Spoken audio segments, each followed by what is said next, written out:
Gobas irran deebiin uli. Hin Waaqayyo deebi'u. abbaan garatti hin baadhatam gaafa Yesuus gadaamee isaa keessa jiru Waaqayyoon abbaan eessa jira? Waaqayyo abbaan Waaqa irra jira. Gobas Maariyaam kan deesse Waaqayyo abbaadha moo Yesuus ilma jedhamu kana deesse? Yesuus ilma Waaqayyoo deesse.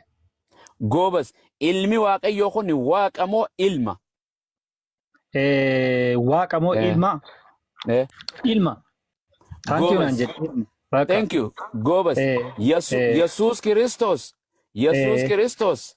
Yesuus Kiristoos. Biyya lafaarra gaafa jiru Waaqayyo abbaa isa waaqarra jiru waaqessaa jedhe moo ana waaqessaa jedhe?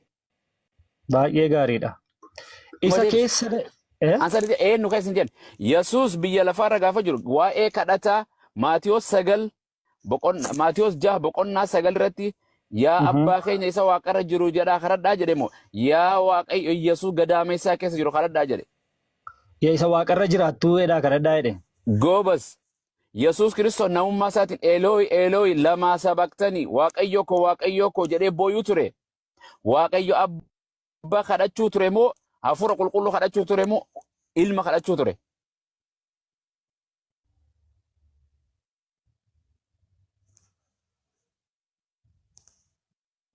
Jiru. Jirtu. Maqaa isaa. Yoo daataa cufate malee ustaaza rakkoodha dubbiin. Inde gooftaan keessa yaa deebisu. Amri jabaate ustaaz. Wallahi amri Asumatti jabaate. isa gaafachuu deema. Asitti tana booda gaafatu takkita kun akkas maqaa isaatiin haleeluyyaa. Ella ente. Eega akkas Yesuus ni nu barsiisuuf jedhanii namummaa isaatii haa jennume waaqummaan namummaa isaatiin ilma waaqeesse moo hafuura qulqulluu waaqeesse moo Waaqayyo abbaa waaqeesse? Eega Waaqayyo abbaa kan waaqessu taate isin namummaa keessaniin nama Yesuus jedhamu kana waaqessan moo Waaqayyo abbaa waaqessitan? Yesuus ni dogoggore yeroo isin barsiisu. Namni tokko makiinaa akkanatti oof yeroo isin jedhu gaafa si bira jiru si barsiise ispiidii konkolaachise karaa kanarra akkanatti mirgarra taa'e yeroo isin jedhe yoo si bira jiraates karaa sanirra oofta gaafa inni hin jirre kophaate karaa sanirra oofta. Kanaafuu gaafa Yesuus jiru gaafa barsiisaa ta'ee barsiisu dhugumaan karaa Waaqayyoo barsiifta jedhaniin kijiba barsiisu ture. Gaafa yaa abbaa keenya yoo kadhatti fufee Yesuus Kiristoos yeroo kadhattan akkana kadhadha yeroo sagaddan akkana kadhadha Waaqayyoo keenya yaa abbaa keenya yaa isa waaqarraa mootummaan maqaan ulfinnis akkuma waaqarrattis lafarrattis siif haa ta'u ulfinnis mootummaanis bara baraan kan keeti jedha ameen jedha kadhadhaa jedhe yaa pheenxee wangeelli keenyaan dhiisaa deema isin akka feetan dhiisa Maatiyos Marqos, Luqaas, Yohaannis fudhanne Quraana lammadaa nuti baramma gaafa nuti Yesuus kana jennaan Tiitoos immoo Ximootiyoos immoo Efesoon ergaa tokkoffaa lammaffaa sadaffaa dheeytan isin dubbii Yesuusin fudhattan Phaawulos malee Phaawulos qulqulluu ergamaa jettan Yesuus Kiristoos Phaawulos guyya takka Phaawulos jedhee maqaa isaatu dubbatee hin beeku Seexaan irra beeka Yesuus Phaawulos irra akkamitti guyyaa 40 Seexaan hojii ture.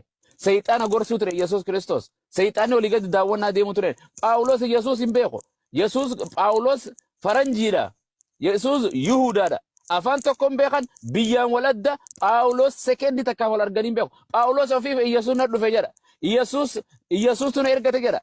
Ergamaa qulqulluu jettan eenyu ergate? Kitaaba kamiin erge? Biyya tamitti erge? Barattoota isaa ergu ture Yesuus. Warra Luqaas 6:12 irratti halkan guutuu kadhachaa bulee yeroo achirraa gadi bu'e namoota achi wali qabaman keessaa dhiira 12 filatee warra Yihuudootaatti irraa kan ta'e jaruma san erguu ture. Bakka itti ergatu ergamtoota isaa duuka buutuu isaa warri jedhan 12 Phaawulos yoo itti dabartan 13 ta'a. Jaldeessoo itti dabartan 14. Akkan. Kanaaf karaa Waaqayyoo irra sinaa dhiifama jiran subii amma subii dhaabee gartee afaan faxaraa argaltan isin silaa sinitti warra furanii osoo manaatuun waan ni godhe malee.